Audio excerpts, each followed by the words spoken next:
8 PM 8 PMకి start అయింది.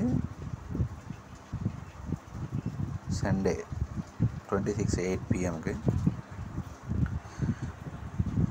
27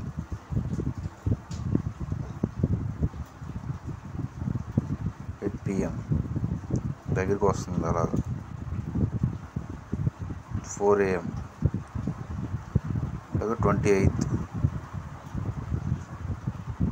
2 PMకి మధ్యాహ్నం 2 గంటలకు తీరం దాటుతుంది 28వ తారీఖు.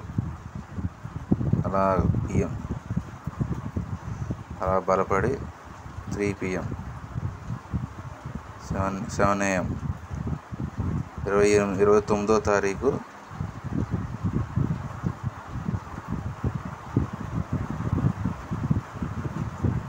8 PM. మ్యాక్సిమం దీని ప్రభావం అనేది ఒక 4 రోజులు